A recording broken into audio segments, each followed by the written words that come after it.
Okay, my name is José Hernández-Orallo, Hernández-Orallo in Spanish. First of all, I thank the organizers and everyone here for giving me the opportunity to talk about a topic I've been interested in for about 20 years and doing some stuff about this. You know that in science in general and in technology,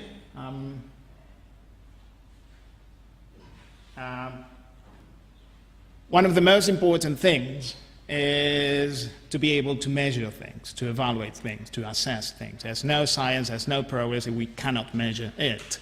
So when we look at, and let me just take this because I have a little problem with my foot, just this, what happens when you play with your children in the swimming pool. So no shark, no, but so I have some, so I will sit over here.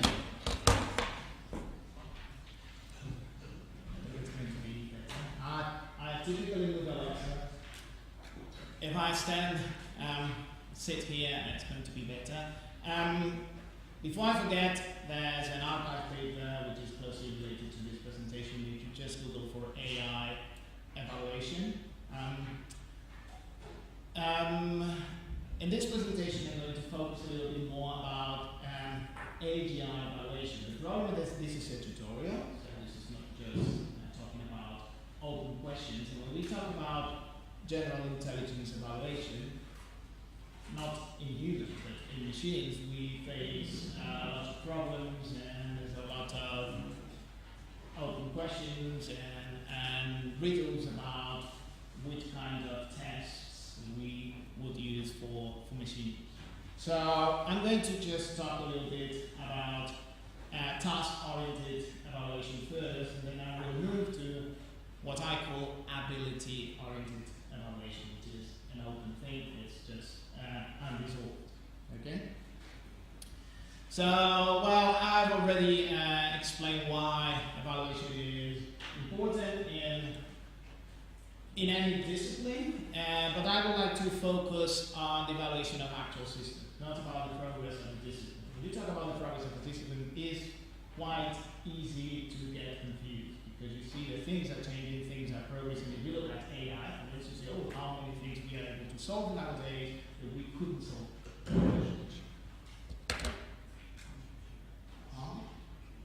Okay. And we can cycle. Nice. Try. Okay, thank you. Much better now for. Don't forget. Okay. So I will focus on actual systems because what we want to measure is an actual system. Now, with this, I'm not going to talk a lot about the progress of a discipline.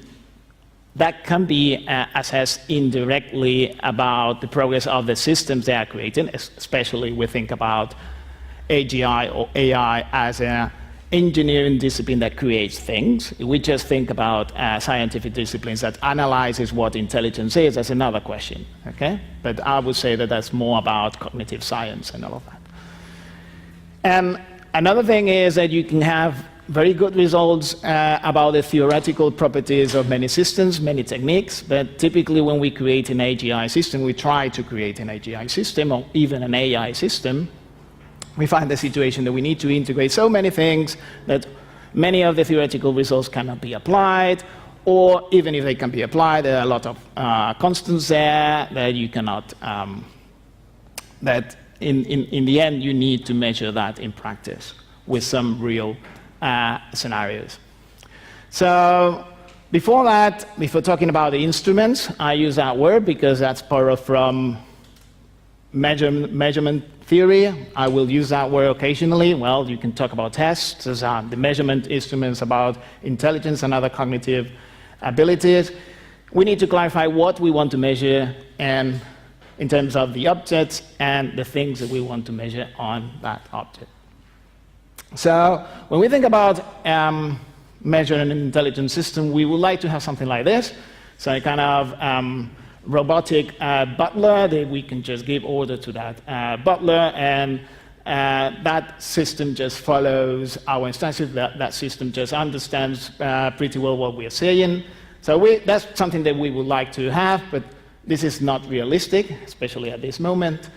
And what we need to measure is a different thing, or we can measure now is a quite different thing. In fact, when we buy these sort of things, and you have robots and you have intelligence there, then you should have some kind of warning saying that intelligence is not included. So you pay for something, and you say it's for intelligent, let's say a dishwasher, you should just find a remark somewhere saying that no, intelligence is not included in this machine.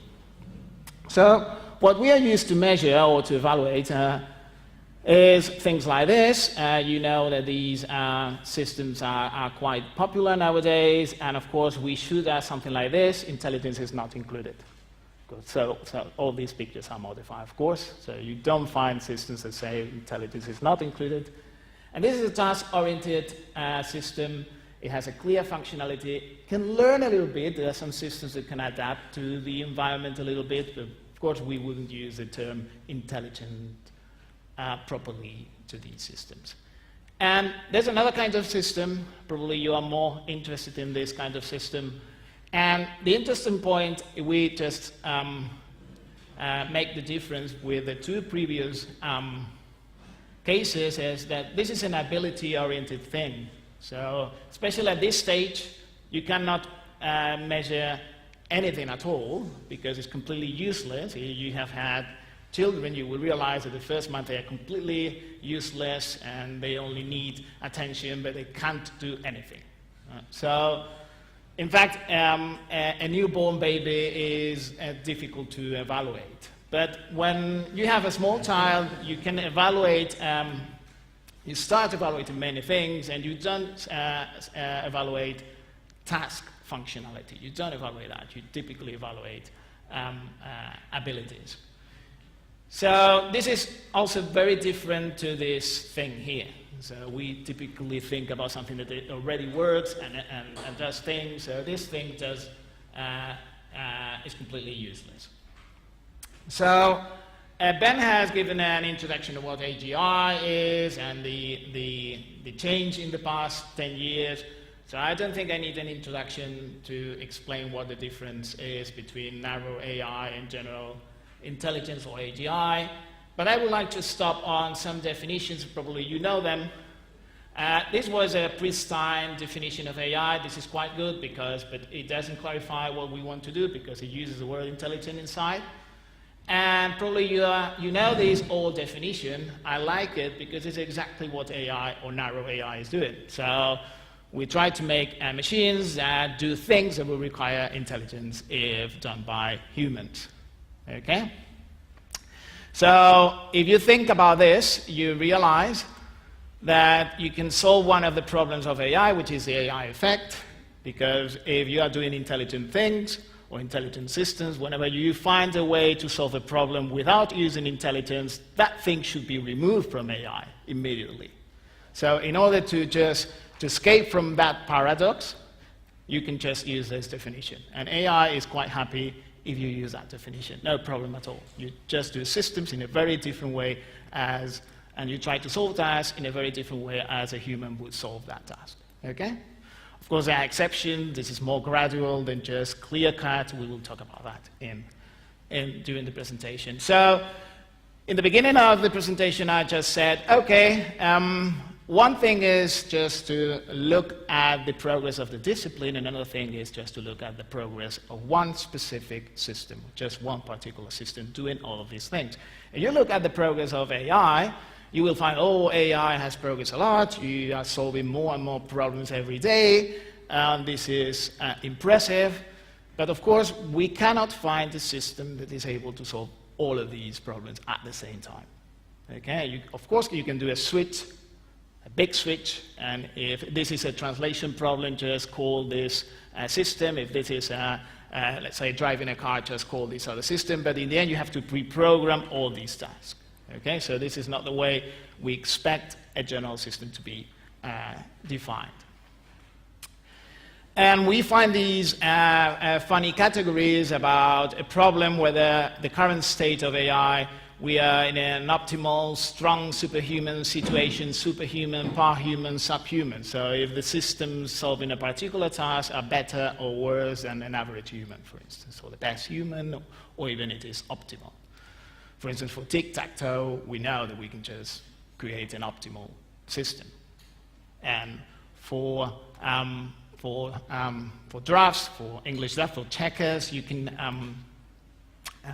do Shaffer just prove that you can do a system that cannot be beaten by anyone, okay? By any other system, okay? You can only tie with that system. Well, so this idea of progress in artificial intelligence is quite okay, it's impressive, but it's not really useful.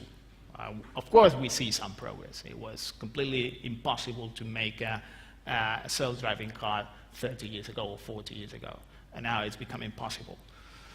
But, well, the problem is no AI system or no AGI system is doing all of these things at the same time. That's a real problem. So we need something like this, or try to do a system that can learn to do all these things. If we go back to this slide, a baby is not able to do any of this, but after several years of training, of interacting with the world, and if we just present all of these tasks to that baby, in about 10, 20 years, that baby is able to do all of this. So we are talking about abilities. So we are talking about learning, basically.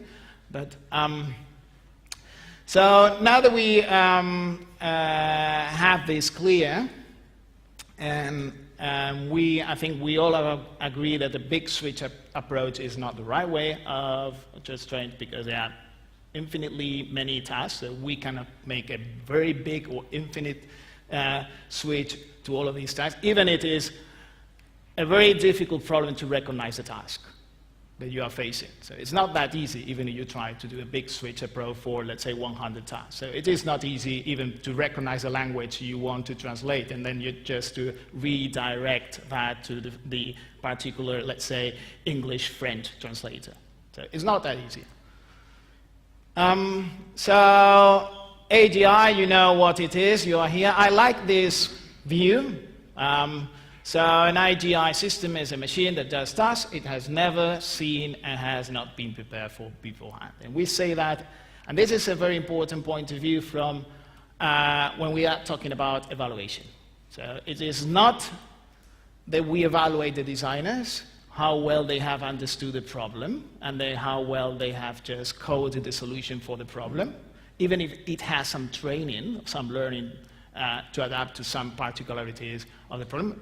But the evaluators, sorry, the designers, have put a lot of bias, even in the best case, have put a lot of bias in the system for a particular task. So we don't want that, we want a general system. So one of the things is that when we construct AGI systems, at the earliest stages, this system may have no functionality at all. And that's something perhaps 10 years ago was so difficult to talk about AGI. But what are these systems going to do? Nothing, at least for the first 2 years. So this is pointless. I'm not going to invest money in this because they are completely useless. Of course, this is not the general view nowadays, or even 10 years ago. But saying that you're doing something that is useless for 2 years, well, when you go in the streets and you say that, you're not going to be particularly well received until you explain why and all of that. So this is just an introduction of why I distinguish two parts. The first part is about task-oriented evaluation. Probably you're familiar with this. Perhaps you are not so interested in this, but we have to look at this because it is the way many AI systems are evaluated. And even in this case, it is quite clear what we want to do. We will see that many things can be improved in classical AI evaluation. And of course, we can learn a lot of things to the second part, which is what I call an ability-based evaluation. You could also call this how we evaluate AGI systems, or AGI system evaluation. But I want to stress this word ability because this is, I think, the crux or the problem. how can we define abilities and what an ability is and all of that. Because an ability is a construct. It's not something that is physical. So let me start with the first part. And we see many systems, many task-oriented systems in many areas. Some of them are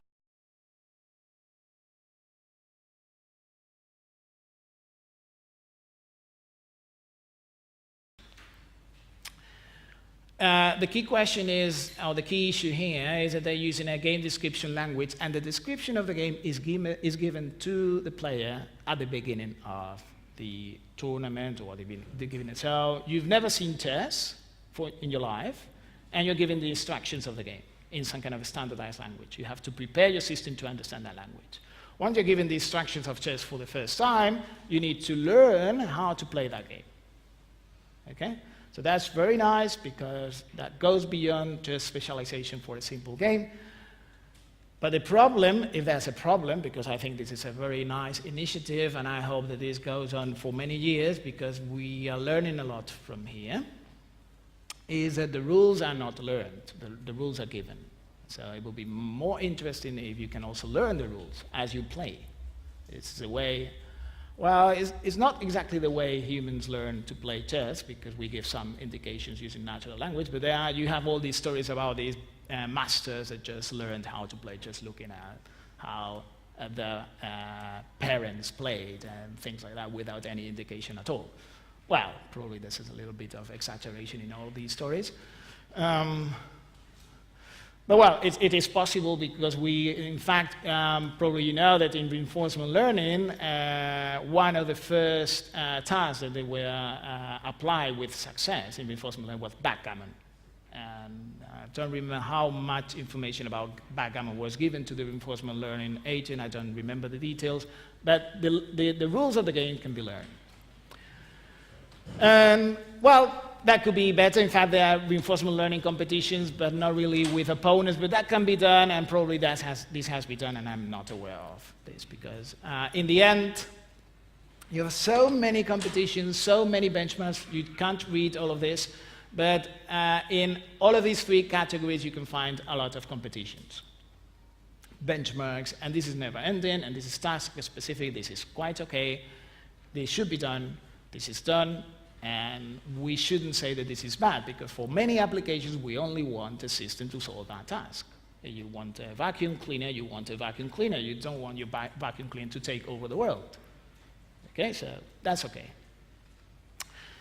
So this is the end of the first part. I think a little bit of time. And perhaps this is the most interesting part for you, but also the most, the part which is less clear, I would say.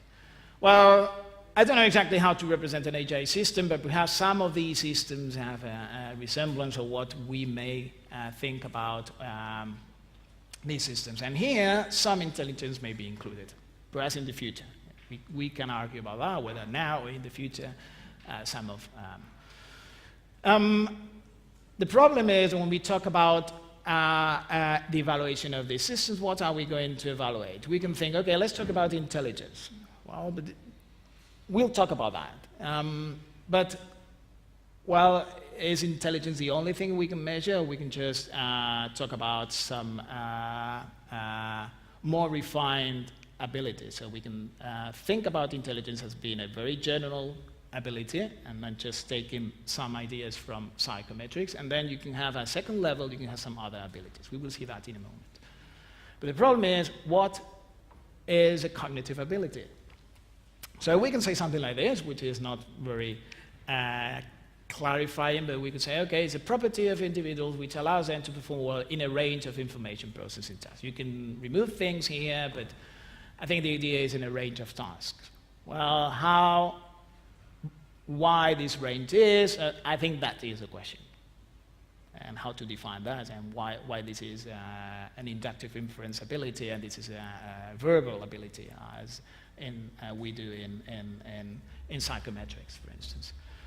And the ability is required, but is not sufficient. For instance, you may need spatial abilities to drive a car, but this is not sufficient for driving a car.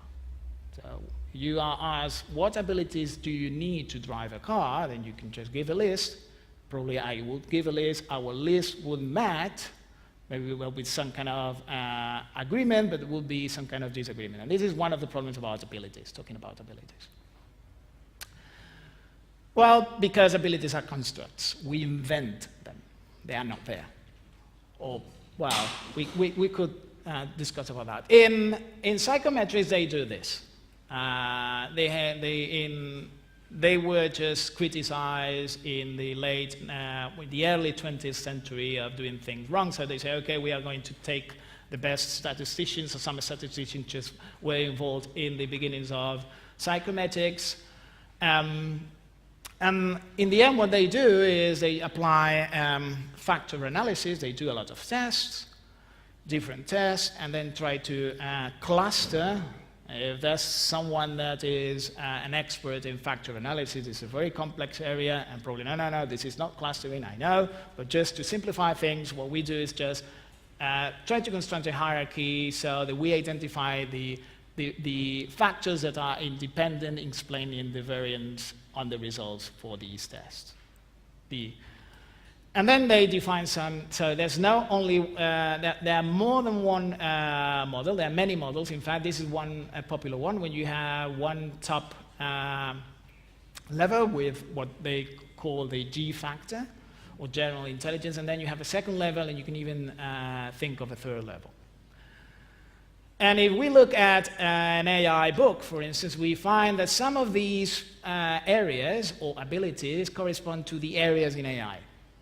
Some of them more closely, some others. So it's, well, when you talk about the abilities related to intelligence, we put a list, and my list is not exactly the same as your list, but we see some similarities.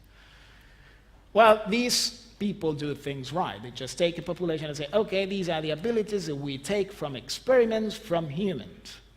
If you do it otherwise, well, you can get a different list, but they just agree, even if there's a lot of discussion about these things. So one thing that we can do is, oh, these people are doing things great. Why don't we use IQ tests for machines? Simply that. So, well, we can use this. We can use any kind of test or any battery. In fact, IQ tests are easy to administer. They have been working on them for 100 years or more. And you can get even factors and a lot of information. Well, that could be very nice. That would be very nice. So the problem is it is not very difficult to design a system that can pass many IQ tests. Okay, in the same way, it's not very difficult. Well, it's even more difficult to pass out, to get a reasonable score in a Turing test than to get a good result in an IQ test. So these people just played a little bit with some IQ tests, and they scored reasonably well. Well, there was a problem with this one. I don't know what Norwegian people have here, but well, the rest were quite okay. Well, this was quite bad, but for the rest, this was quite okay. So how this works, it was just a third-year student project. Now the big AI or AGI project, so 1,000 lines of code, so it was just, and the idea of this paper was to make clear that this program is not intelligent, that it's easy to pass these tests. How? Just specialize in the system for these tests, of course. But these tests are well known, so you can just take some of them. So, of course, it has not been a deterrent. People are still thinking that IQ tests, or better said, psychometric tests should be used or could be used in AI. In fact, Brinsjor and Szymanski introduced the idea of psychometric AI,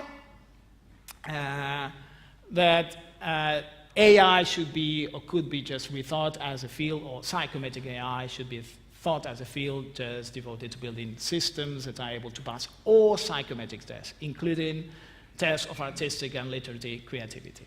I understand that they are talking about one single system able to pass all of these tests, okay? Which is quite difficult at the moment. You cannot do that with a third-year student project, or, there's more in these papers, because there are more papers about psychometric AI, that they say that an agent is intelligent if and only if it excels at all established validated tests of intelligence. Psychometric tests, they mean.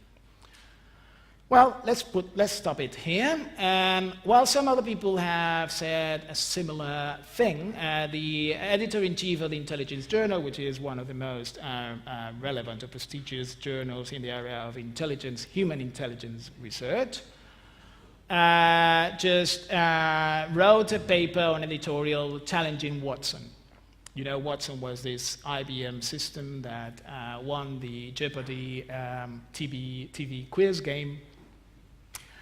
The interesting thing is that he talked about the second level, that the test shouldn't have been shown beforehand. That's very important for evaluation. You see the test beforehand, you can just write a program to pass this particular set of tests. Okay? So again, this simple program that we have just seen wouldn't just qualify for this second level of the test, or the battery of tests. Well, even that, of course, this small program cannot pass all these tests, I think there are many criticisms about the idea of using IQ tests or psychometric tests in general for machines. Just one example. Many psychometric tests in a battery include response time or reaction time. Of course, machines are going to be better for that task. And that task is very informative, and it even correlates very reasonably with the G factor in humans. But that doesn't mean at all that it's going to correlate with intelligence in machines. So all the stuff that has been defined in psychometrics cannot just be borrowed for machines directly, because it has been just designed for humans. Okay? And it has been done very well, but just for humans. Okay? Not even for children. They use different batteries for children, or even for disabled people. They use different batteries. So it's not just that take all the tests and just use them for machines, because not all of them are useful. Some of them may be useful, but the problem is which of them. That's the problem. So we have seen some debate about that, and while here you have a list of reasons, and maybe we could argue about this, we can have discussions about. My opinion is that we cannot just take and use. Some of them may be useful, some of them can be a good inspirations for AGI research. They can be a challenge for the development of new techniques in AI. This is, in fact, IQ tests are increasingly being used in AI research, in cognitive science. In the early stages, in the 60s, they started exactly with this. Remember the papers by Simon, by Carpenter, and all of that in the 60s. But now there are people just especially in cognitive architectures using them. We'll talk a little bit about that later. And you can say, why don't we use animal tests? Well, in a way, they should be a little bit closer to what we have at the moment. Well, that's a good idea. The problem is that many tests are specialized for a particular species. It's not easy to generalize, but there are many things that are interesting here. They use rewards and interfaces for different species. We don't use natural language to give the instructions to the system, so it's much closer to the way we expect current AGI systems are. Of course, we need to determine which animal tests could be useful for artificial intelligence, or especially for artificial general intelligence. Related to these two areas, we have the cognitive development approach. Why don't we just take the developmental tests? And this is an idea that has been quite successful, or can be quite common. I wouldn't say successful, because in the end, we haven't come up with a list of abilities and tests to evaluate systems, but we've seen that several times in the past 15 years. In fact, I attended the first Permis workshop in Washington. It was a performance of machine intelligence, performance of intelligent systems. And they were talking about the vector of intelligence, IntelliFactor. Wow, this is the place to go. And it was. And there was a very interesting debate at the time. But 2 years later, if you just look at the proceedings, you will find that almost everything is about task-oriented evaluation. So they found this so difficult that they, okay, we want to go on with this. Let's just try to evaluate an unmanned vehicle for military application. Let's try to evaluate this and that. But no general intelligence. So, because basically we didn't find a way how to do this. But things have improved a little bit, and we've seen that some battery of tests have been used for robots. We have this cognitive decathlon. This is a proposal. This is a nice proposal. And we have some proposals, and probably this is not a complete list, in AGI related to this idea of taking, of use, or deriving tests that are cognitive development tests. This is one proposal, and I like it because it's an actual proposal. You have tests, and you have abilities, or categories, or whatever you want to. And there's an implementation in Pebble, which is a library for implemented tests. And I like it because this is an instance. This is a realization. But of course, this is not complete, and well, this hasn't been applied to any system that I'm aware of, so this is just a proposal, but at least it's something more precise than some other proposals.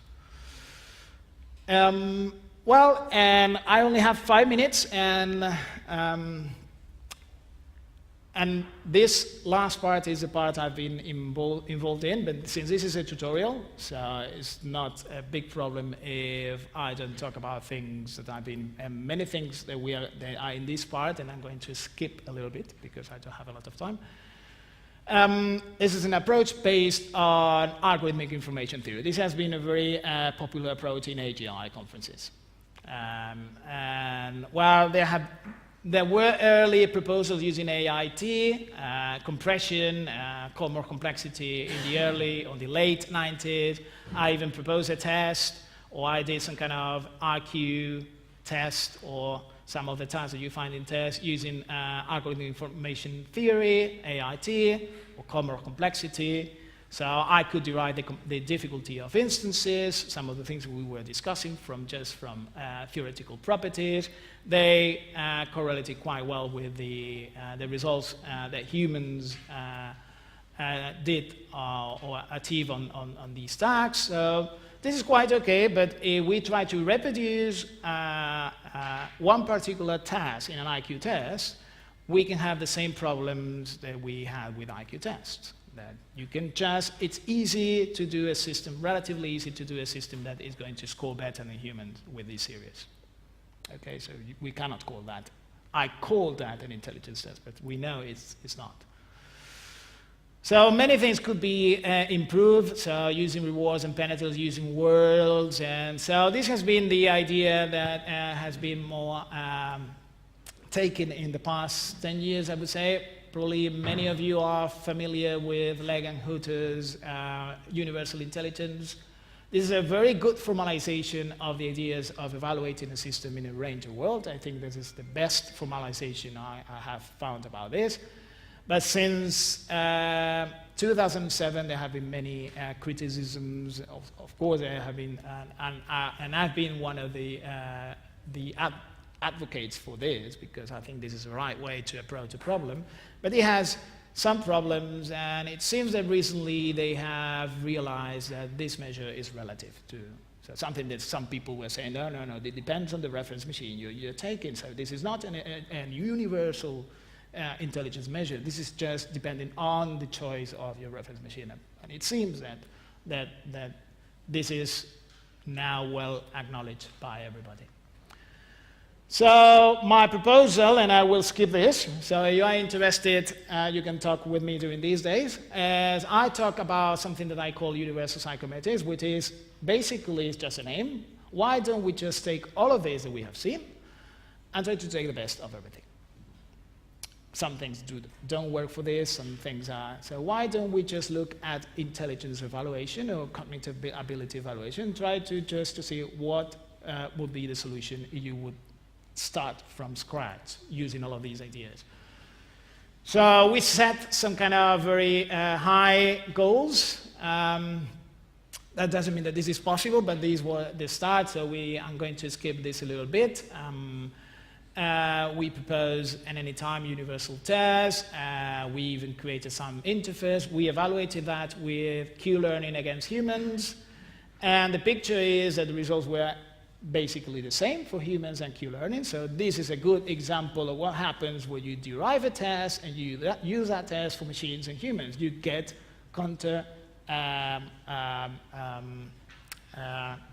you basically refute your test. That's what we saw. This test is not about intelligence because Q-learning is not as intelligent as a human. Well, you may find reasons about this, but I don't think that we should discard the idea of a universal test as an idea. The problem is that if you measure very generally any kind of system, you have more problems about your measurement instruments. Like temperature, you can have a very good thermometer for a range, small range, but you go to a wider range, you may find problems to define or to devise that thermometer. But the problem is when we are talking about machines, and that's exactly the point, when we are talking about machines, we don't have a clue about that system. It can be anything computable that you can think about. So it could even be an animal or an animat, or it could be some android just trying to imitate a human, but it could be any other thing. So in the end, if we want to evaluate, you are given just a system, and you want to evaluate that, you need a universal test. Perhaps the conclusion of all this is this is not possible, and if this is not possible, then we will face a problem. Because only if we just talk with their designers, we can have a clue about what this system is able to do. Of course, you can find some counter-arguments about this being possible. Well, these are the elements. I won't go into the details, but let me just go to the conclusions because we are off time. And we've seen two different perspectives on evaluation. One that is well-established, but still can be improved a lot, which is task-oriented evaluation. And there's another approach, which I call ability-oriented evaluation, that it has a lot of questions. It is not clear what we should do, and I think this is a right moment to talk about this. It has always been, but I think that as we approach systems that are more general, more ability-oriented, we will need this measurement. Because we are going to find many, many systems for different, with different behaviors, and well, the designer can say, oh, this is ability, they have very verbal abilities. Let me check. And what are you going to use for that? It's not clear what are you going to use in this case. So, well, this idea of any kind of mind, and we've seen in AGI the term as, I use the term machine kingdom, but people use the space of minds. I don't care about the term, but we are conscious about that. We are thinking very generally. And when you try to measure something very general, you're facing big problems. Okay, but that doesn't mean that we need to just forget about this problem. I think it's a very challenging problem, a very interesting project, and we will learn a lot if we, at the end, we are able to evaluate cognitive abilities. And that's it. If you are interested, next year we'll publish a book about universal psychometrics, and if you want to have a look at this, even before publication, I can even just send you a draft in case you are interested. And that's all. Sorry for the extension.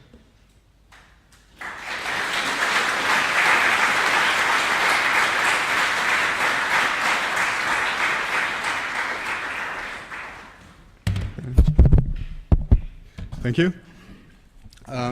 We're running a little bit late. We have some drinks upstairs now, but first maybe we can have just a couple of quick questions for Dr. Hernández-Orallo. Anyone? Since we have so many test tasks to evaluate, I mean, why not just consider, like, say, I mean, what's useful? I mean, go from the top goal of what we really want, say, survive humanity and that kind of things, and analyze into sub goals and until we get to tasks that maybe thousands of tasks that we really want, because in the end, there's an infinite space of problems. So why don't we focus just on what we want, and that's it. Yeah, but what we want, I think this is going to be very general. So, Sure, we don't know what we want, basically. yeah, that's as a top-down approach.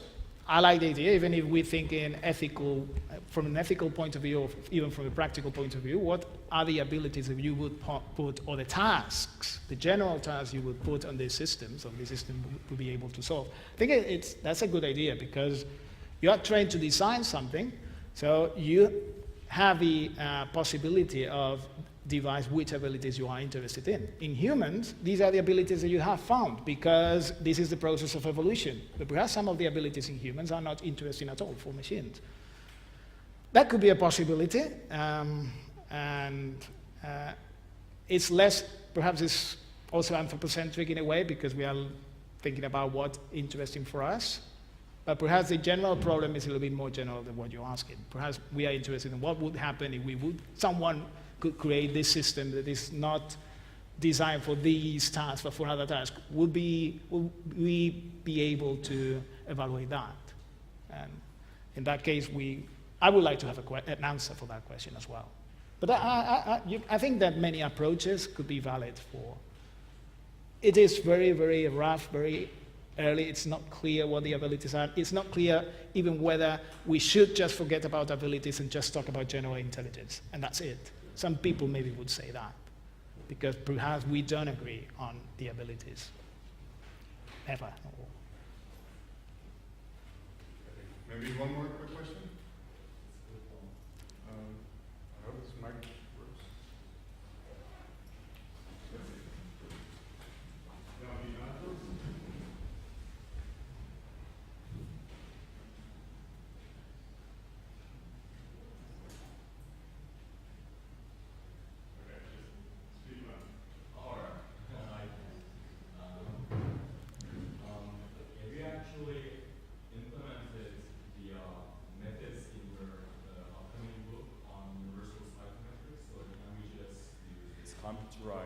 computerized test for our own benchmarks. Well, if you're talking about the book is just an overview of what we have at the moment. It's not my approach. So it has a little bit of everything. It has a little bit of animal evaluation. It has a little bit of psychometrics. It just tries to relate her. It's not about what I have done. Of course, there's some reference to my work and some of the work that is here in AGI. And that's one of the reasons if someone is interested in having a look at the draft, I would like to, because I would like, perhaps, most probably I will forget someone, I will forget some interesting approach. I've just followed all the publications that I have been able to about AI, AGI evaluation. So, but probably I can miss things out. But it's not about just my approach, it's just a general view. Thank you. Okay, everybody please thank Dr. Hernández-Orallo again.